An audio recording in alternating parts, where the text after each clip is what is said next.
हिजाब पर कर्नाटक हाईकोर्ट के फैसले से जम्मू कश्मीर के सियासी दल हुए नाराज। पीडीपी नेशनल कॉन्फ्रेंस और अपनी पार्टी में छाई मायूसी।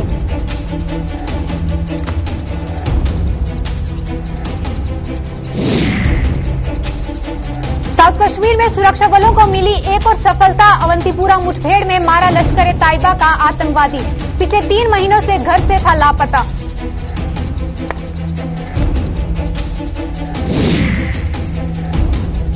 इस बार अमरनाथ यात्रा बहाल करने के फैसले की हुई सराहना। जम्मू के पर्यटन कारोबारी जता रहे सरकार का आभार। अप्रैल महीने से शुरू होगा यात्रा का पंजीकरण।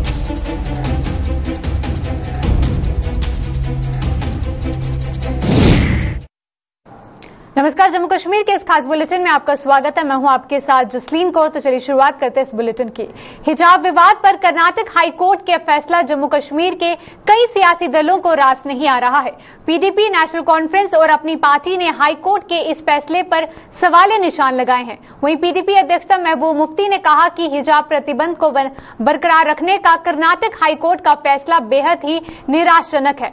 एक तरफ हम महिलाओं के सशक्तिकरण की बात करते हैं और फिर भी हम उन्हें एक साधारण अधिकार से वंचित कर रहे हैं। उन्हें कहा कि ये सिर्फ धर्म से जुड़ा हुआ नहीं बल्कि चुनने की स्वतंत्रता का भी मसला है। वहीं नेशनल कॉन्फ्रेंस के नेता अली मोहम्मद सागर ने कहा कि इस फैसले के जरिए देश के बाशिंदों को उनके मौलिक अधिकारों से वंचित किया गया है और जिसे किसी भी सूरत में बर्दाश्त नहीं किया जाएगा। उधर अपनी पार्टी के सदर अल्ताफ बुखारी ने कहा कि हम एक धर्मनिरपेक्ष मुल्क के निवासी हैं और कोई भी अदालत मुसलमानों को हिजाब से महरूम नहीं रख सकती है। हिजाब पे जो बैन जो लगाई गई उसको जो हाईकोर्ट ने कायम रखा है, ये बहुत ही मायूसकुन फैसला है कि एक लड़की या एक औरत को ये भी इजाजत नहीं है कि वो क्या पहने और क्या ना पहने। तो मैं समझती हूँ एक तरफ से हम बहुत बड़े दावे करते हैं औरतों के अधिकारों की, उनके इख्तियारात की कि उनको बाइख्तियार बनाना है, एम्पावरमेंट करना है, और दूसरी तरफ से हम उनको ये भी हक नहीं देते हैं कि वो क्या पहने और क्या ना पहने। और अगर वो अपनी मर्जी के मुताबिक कपड़े पहनती है तो उनको हरासा किया जाता है। सड़कों पे आपने देखा किस तरह गुंडे मवाली उनके पीछे पड़ जाते हैं और सरकारें जो वहां की होती हैं वो तमाशाबीन बन जाती है। तो मैं समझती हूँ ये बहुत गलत है, ये ऐसा नहीं होना चाहिए।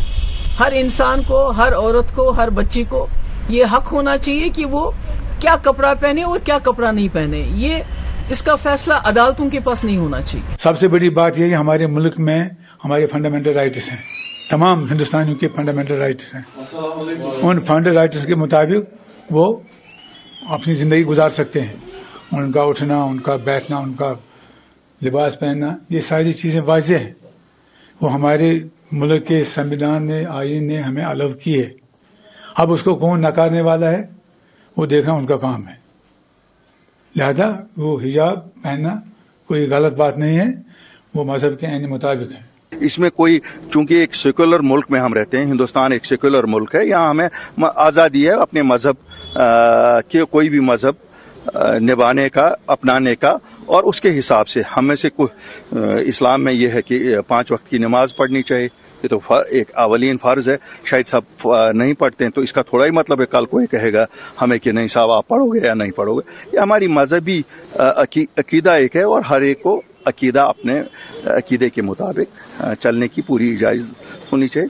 मुझे नहीं लगता है कि इसमें कोई कोर्ट का डिसीजन कुछ करेगा या कुछ नहीं करेगा। ये तो बहैसियत एक मुसलमान की जो मुझे लगता है कि मुझे इस्लाम के दायरे में रहने के लिए ये चीज़ जरूरी है, वो हम करेंगे, वो करते रहेंगे। इसमें कोई भी अदालत हमें ये नहीं कह सकती है कि हम क्या करें अपने मजहबी फराइज अंजाम करने में या क्या नहीं करें। साउथ कश्मीर के जिला पुलवामा के अवंतीपुरा के चरसू इलाके में सुरक्षा बलों और आतंकवादियों के बीच आज हुई मुठभेड़ में लश्कर-ए-तैयबा का एक आतंकी मारा गया है और इस आतंकी की पहचान ओवैस राजा निवासी सुभानपुरा बिजबिहाड़ा के रूप में की गई है, जो पिछले 3 महीनों से लापता था और बताया जा रहा है कि इसी अवधि के दौरान उसने आतंकवाद का दामन थाम लिया था। और दरअसल आज तड़के चरसू इलाके के आतंकवादियों के देखे जाने की सूचना के बाद यहां तलाशी अभियान चलाया गया था। वहीं सुरक्षा बल जैसे ही इलाके में पहुंचे और आतंकियों की तलाश में सर्च ऑपरेशन चलाया गया, वहां छिपे आतंकियों ने उन पर गोलाबारी शुरू कर दी। वहीं सुरक्षा बलों ने भी तुरंत अपनी पोजीशन लेते हुए आतंकवादियों की गोलाबारी का जवाब देना शुरू कर दिया। वहीं सुरक्षा बलों ने इन आतंकियों को सरेंडर करने का मौका भी दिया, लेकिन उन्होंने हथियार डालने से इनकार करते हुए गोलाबारी का सिलसिला जारी रखा और इसी बीच जवाबी कार्यवाही में सुरक्षा बलों ने एक आतंकी को मार गिराया।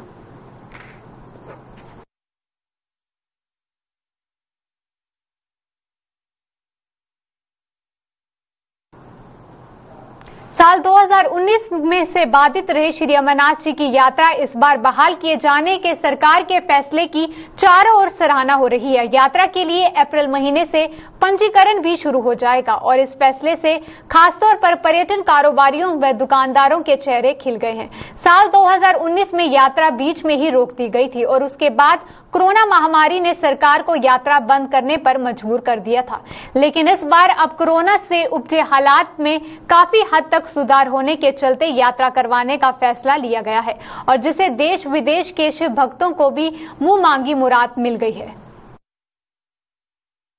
पर्यटन के साथ जुड़े वो लोग हैं, बेसब्री से पलकें बिछा के बैठे हुए हैं कि कब ये यात्रा शुरू हो और हम लोगों को मौका मिले, और इस पर एक्सपेक्टेशन भी है बहुत ज्यादा लोगों की आने की, क्योंकि जब यात्रा एक बंद हो जाती है तो लोगों को नेक्स्ट ईयर ज्यादा उम्मीदें होती हैं, जाने वालों की भी और लोगों को सेवा करने का मौका भी मिलने के लिए। आज जहां तक सवाल रहा, 25 अप्रैल से ये रजिस्ट्रेशन करने जा रहे हैं, एडवांस रजिस्ट्रेशन करने जा रहे हैं, तो इस स्टेप को हम वेलकम करते हैं। बहुत उम्मीदें हैं कि यात्रा इस साल ज्यादा जाएगी, तकरीबन 10,000 एक ट्रैक की तरफ, चाहे पहलगाम हो या बाल्टल हो, तो तकरीबन 20,000 पे लोग जाएंगे और तकरीबन 40-45 दिन यात्रा 9 लाख के करीब यात्रा जाएगी और हेलीपैड की अलग सी संख्या होगी। लेकिन अभी मैं गवर्नमेंट से यही चाहता हूं कि गवर्नमेंट जो यात्रा जो अमरनाथ यात्रा जो चलाना चाह रहे हैं ये लोग चलानी चाहिए, कुछ भी हो। ये नहीं है कि अभी ये द्वारा भगवान ना करे ऐसी कोई बात हो जाए, कोविड आ जाए, कुछ आ जाए, लेकिन अभी सभी ने डबल डोज वैक्सीन की हुई है। हम नहीं ये चाहते किसी को भी रोका जाए। जिन्होंने जैसे वैष्णो देवी जा रहे हैं, सभी लोग कहीं भी जा रहे हैं, पूरा हिंदुस्तान में कहीं भी कोई जा सकता है, कोई रोक टोक नहीं है। लेकिन जम्मू में खासकर ये रोक टोक है, किसी ने लखनपुर चेक करते हैं, कहीं कहीं और चेक करते हैं, डबल डोज चेक कर रहे हैं, कहीं भी आजकल ये है कि जिसको डबल डोज दिखाओ जाने देता है। हम ये चाहते हैं, सरकार से निवेदन करते हैं हम लोग, जिसको भी अगर बाई चांस कोई ऐसी बात हो जाए, डबल डोज देके उनका पंजीकरण किया जाए। गवर्नमेंट चाहे तो सब कुछ हो सकता है, गवर्नमेंट चाहे कुछ भी नहीं हो सकता। और गवर्नमेंट चाहती है भी यात्रा चलानी है तो यात्रा चलेगी, और गवर्नमेंट चाहती है नहीं चलानी तो नहीं चलेगी। सबसे पहले मैं मुबारकबाद देना चाहूंगा हमारे गवर्नर साहब को, जिनकी अध्यक्षता में ये यात्रा होने जा रही है।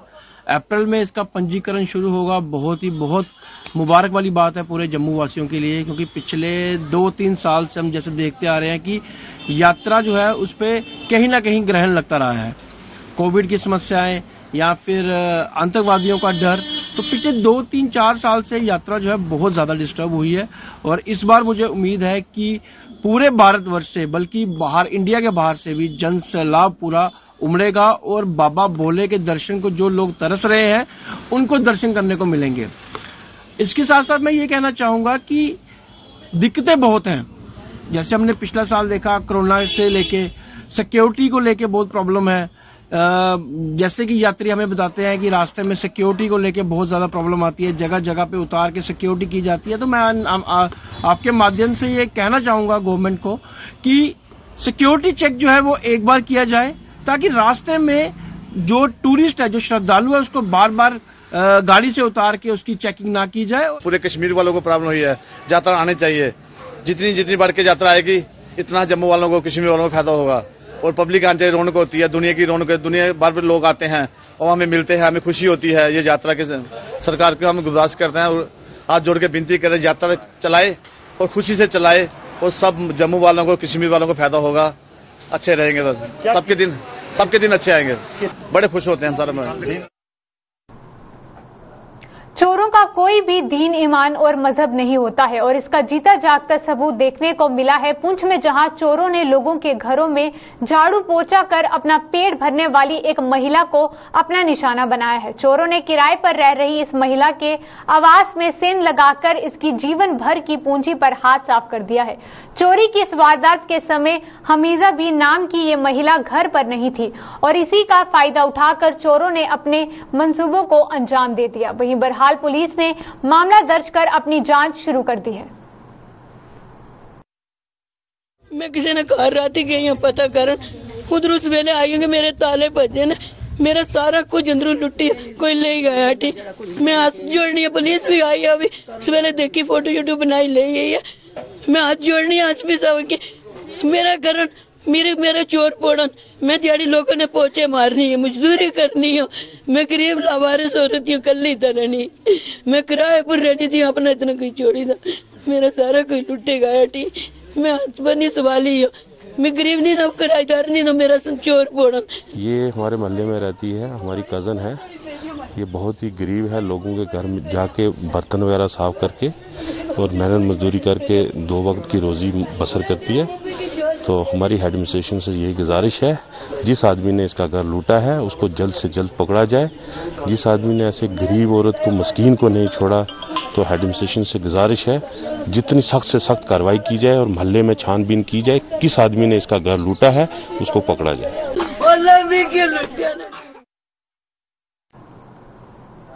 सुरनकोट के लोगों को सरकार ने मुंह मांगी मुराद दे दी है। सुरनकोट के मुंडे मार्ग से टोला मुमताज तक सड़क के निर्माण का काम शुरू हो गया है और जिससे लोगों ने राहत की सांस ली है। इस सड़क का निर्माण डीडीसी सदस्य शाहनवाज चौधरी व अन्य जनप्रतिनिधियों की मौजूदगी में किया गया है। वहीं सड़क संपर्क से जुड़ने पर सुरनकोट के इस इलाके के लोगों की आर्थिक स्थिति में भी सुधार होगा।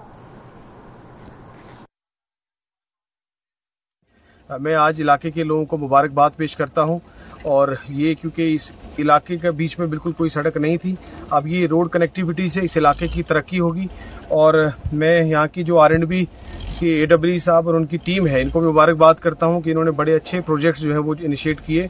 और जिस तरीके से मैंने डीडीसी इलेक्शन के बाद पिछले तकरीबन 1.25 साल में जिस तरीके से जितने प्रोजेक्ट नाबार्ड में टेकअप किए थे, तकरीबन 10 सड़कें जो हैं वो 1 साल के अंदर हमने सैंक्शन करवाई, जिसकी शुरुआत जो है अगले कुछ दिनों में और टेंडर्स लग जाएंगे।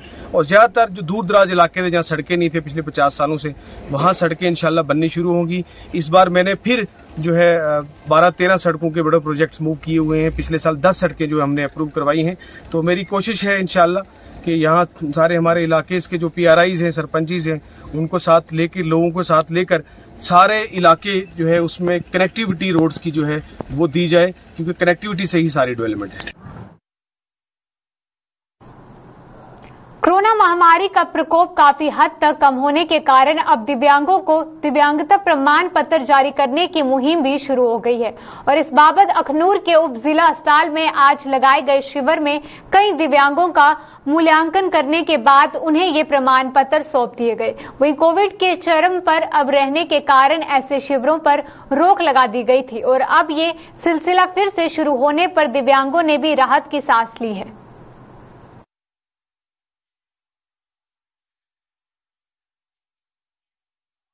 भी होते हैं, इसलिए सारा जो है पूरी तरह इन्वेस्टिगेट करके, सारा देख के, छानबीन करके लिखना होता है। इसलिए हमारी प्रयास है कि ज्यादा से ज्यादा लोगों का बन जाए। इसलिए 4 बजे तक हम ये होता है वो हम एग्जामिनेशन करके देखते हैं किसका कितना है, वो उसके लिए हमारा पूरा रूल बुक है, तो उसी को फॉलो करके तो हम उसको असेस करके जितना परसेंटेज जिसका बनता है उस हिसाब से हम लिखते हैं। Jammu Kashmir casual labour United front ने उनकी मांगे संसद में उठाने के लिए पीएमओ में राज्य मंत्री डॉक्टर जितेंद्र सिंह और सांसद जुगल किशोर का आभार जताया है। फ्रंट ने चेतावनी दी है कि यदि डेली वेजरों की सुनवाई न हुई तो वो एक बार फिर से बड़ा आंदोलन शुरू करने पर मजबूर हो जाएंगे। और आज हमारी डिटेल डिस्कस यहाँ पे हुई और इत्तेहाद मुलाजमिन कॉन्फ्रेंस जो जम्मू कश्मीर की इस महीने के एंडिंग में कश्मीर में SKICC में होने जा रही है। और उसके अलावा जो डॉक्टर जितेंद्र सिंह जी ने और जुगल किशोर शर्मा जी ने रात पार्लियामेंट में बयान दिया है, उनका हम वेलकम करते हैं। और जल्द से जल्द इस मसले को हल किया जाए, क्योंकि काफ़ी लंबी डिमांड है, इस मसले को हल किया जाए। अगर ये मसले हल नहीं होते हैं तो इत्तेहादी कॉन्फ्रेंस के बाद एक बहुत बड़ा प्रोग्राम जो जम्मू कश्मीर में जो है दिया जाएगा, और उसके बाद जो भी यहाँ पे नताइज होंगे उसकी तमाम जिम्मेदारी यहाँ की एडमिनिस्ट्रेशन की होगी। विश्व उपभोक्ताओं अधिकार दिवस पर जम्मू की पुरखो पंचायत में प्रशासन की ओर से एक शिविर का आयोजन किया गया। वहीं शिविर में टीएसओ बलवाल नजीर अहमद और उनकी टीम ने उपभोक्ताओं अधिकारों की जानकारी लोगों को दी और लोगों को बताया गया कि कानूनी रूप से उन्हें इन अधिकारों का इस्तेमाल करने की पूरी छूट है और कहीं भी किसी किस्म की ठगी होने पर वो संबंधित अधिकारियों से संपर्क कर सकते हैं। यहाँ पर हमने एक प्रोग्राम किया है, अवेयरनेस प्रोग्राम, इसी के रिलेटेड कि क्या एक कंज्यूमर के क्या क्या राइट्स होते हैं और उसको कौन सी चीज़ों का कौन सी बातों का ख्याल रखना है। ज़्यादातर हमने ये जो ऑनलाइन ट्रांजैक्शंस के रिलेटेड हमने बात की, जैसे फ़ोन पे होता है, गूगल पे का होता है, यूपीआई से ट्रांजैक्शन होती है, एम पे से होती है, उनके रिलेटेड हमने यहाँ लोगों को बताने की कोशिश की कि आपने उसमें जो कभी कभार जो है किसी के साथ धोखाबाजी होती है उससे कैसे बचा जाता है, उन्हीं चीज़ों पे हमने बात की। साथ में जैसे हर बंदा आदमी जो है इस वक्त जो है वो कंज्यूमर है, कहीं ना कहीं किसी न किसी जगह पे वो कंज्यूमर होता है, तो उसको अपने उन चीज़ों का उन बातों का ख्याल रखना है कि मैं अगर कहीं कोई आदमी जो है किसी मार्केट में जाता है उसको वहाँ पे ख्याल रखना है कि मैं कौन सी चीज़ दे रहा हूँ, क्या मुझे ये सही रेट से मिल रही है या ये कोई एक्सपायर नहीं है। तो उसी के रिलेटेड हमने आज ये प्रोग्राम था ताकि लोगों को अवेयर किया जाए। वहीं विश्व उपभोक्ताओं दिवस पर भी कुछ दुकानदारों ने लोगों को चूना लगाने से बाज नहीं आए हैं। डोडा में आज फूड सप्लाई डिपार्टमेंट ने पुलिस के सहयोग से एक मुहिम चलाकर लोगों से ज्यादा दाम वसूलने और साफ सफाई न रखने वाले दुकानदारों पर कार्रवाई की है और कई दुकानदारों के चालान भी काटकर उन्हें सबक भी सिखाया। ऐसे दुकानदारों को चेतावनी दी गई कि भविष्य में अगर वो मुनाफाखोरी से बाज न आए तो उनके खिलाफ बड़ी कानूनी कार्रवाई भी की जा सकती है। हमने रेट चेक किए, जहाँ कहीं हमें लगा गलत था उसको हमने फाइन किया, हदायत की कि नेक्स्ट में ऐसा मौका नहीं देना। दूसरा हमने देखा कि कई जगह रेट लिस्टें नहीं थी, इनको कहा कि आप अपने कंसर्न तहसीलदार से अपनी रेट लिस्ट जो है मार्केट की वो बनवा लो, जहाँ नहीं है।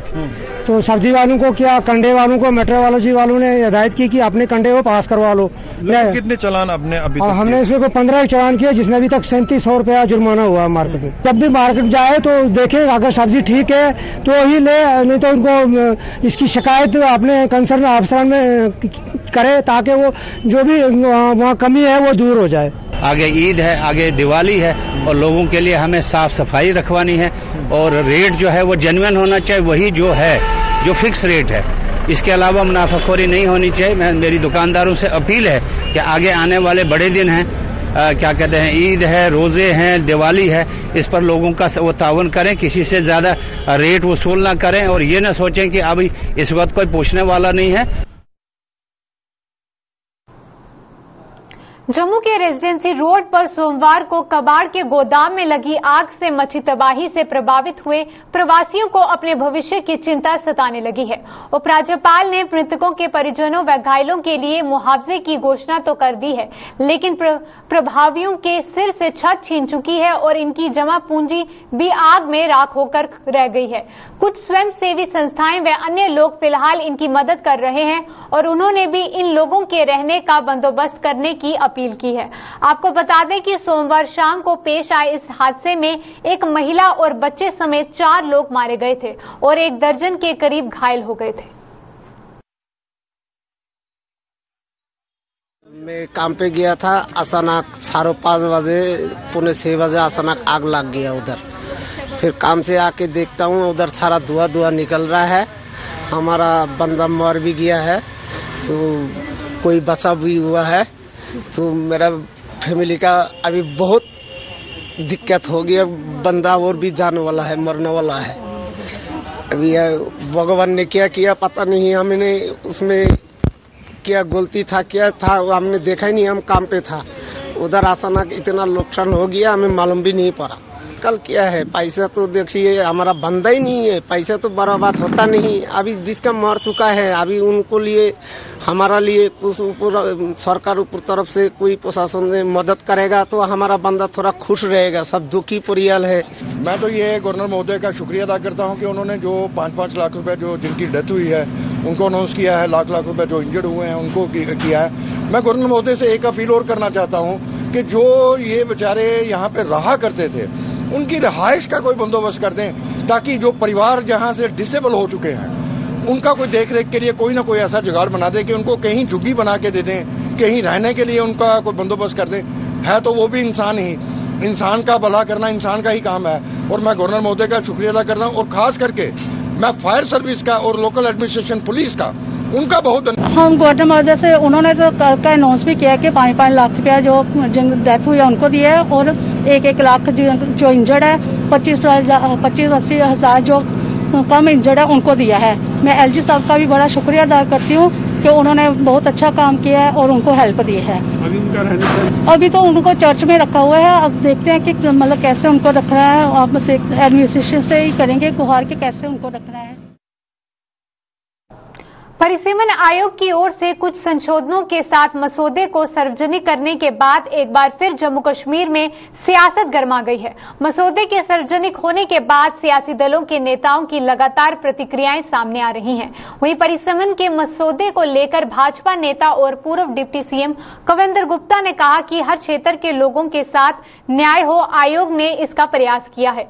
वहीं नेशनल कॉन्फ्रेंस के प्रांतीय अध्यक्ष रतन लाल गुप्ता ने कहा कि उनकी पार्टी के दोनों सांसद अपनी आपत्तियां दर्ज करवा चुके हैं और अब गेंद जनता के पाले में है। उधर आम आदमी पार्टी के मुताबिक जनता की जो भी आपत्तियां हैं उन्हें परिसीमन आयोग के समक्ष रखा जाएगा।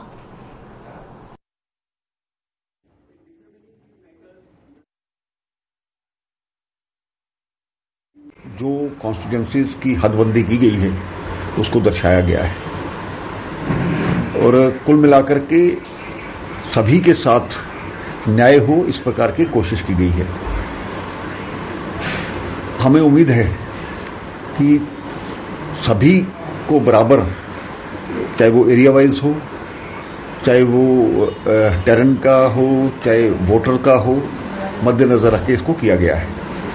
तो इसके बाद 21 मार्च तक इसके लिए ऑब्जेक्शन भी लोगों से मांगे गए हैं।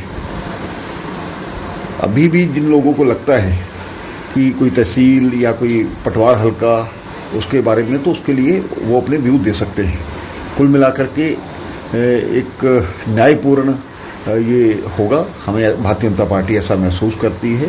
तो पहले जो 1996 में डिलिमिटेशन हुई थी उसमें बहुत सी खामियां थी और खास करके वो लगता था कि किसी पार्टी विशेष के लिए वो बनाई गई है और उसी कारण से उन्होंने 2026 तक ये भी प्रावधान कर दिया कि ये डिलिमिटेशन हो ही नहीं सकती।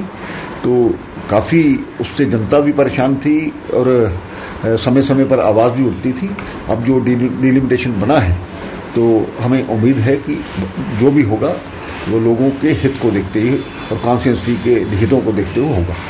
देखिए, हमारी पार्टी के जो ऑनरेबल मेंबर पार्लियामेंट्स थे, 3 के 3 उसमें एसोसिएट मेंबर थे। उन्होंने ऑलरेडी 2 बार ऑब्जेक्शन फाइल किए। उसमें से कुछ मानना या नहीं माने वो तो उनकी बात है, लेकिन अब जो है वो पब्लिक डोमेन पे उन्होंने डाल दिए हैं फॉर ऑब्जेक्शंस और 21 तारीख तक पब्लिक उसके ऑब्जेक्शन देंगे।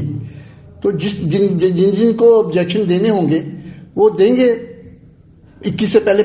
इंतजार था कि डिलिमिटेशन की जो रिपोर्ट है वो अपडेट हो, कोई पब्लिक डोमेन में आए, वो आज आ चुकी है। जैसे कि उन्होंने 7 दिन का टाइम दिया हुआ है ऑब्जेक्शन और सजेशन के लिए और 28-29 को डिलिमिटेशन कमीशन जो आ रही है उसके लिए भी हमारी जो पार्टी है, जो भी जनता की सजेशंस होंगी वो हम उनके आगे रखेंगे, जो ऑब्जेक्शन होंगे वो हम रखेंगे। और बड़ी देर से इंतजार है और हम ये चाहते हैं, हमारी ये डिमांड है कि जल्द से जल्द इलेक्शन करवाई जाए, चुनाव करवाए जाए और स्टेट का दर्जा जो है वो वापस दिया जाए। गुड गवर्नेंस जम्मू कश्मीर में बननी चाहिए और हमारी यही डिमांड है। जो भी जनता के सजेशन होंगे, जो ऑब्जेक्शन होंगे वो हम लगाएंगे। जम्मू कश्मीर के अभी के बुलेटिन में बस इतना ही। दीजिए इजाजत, नमस्कार।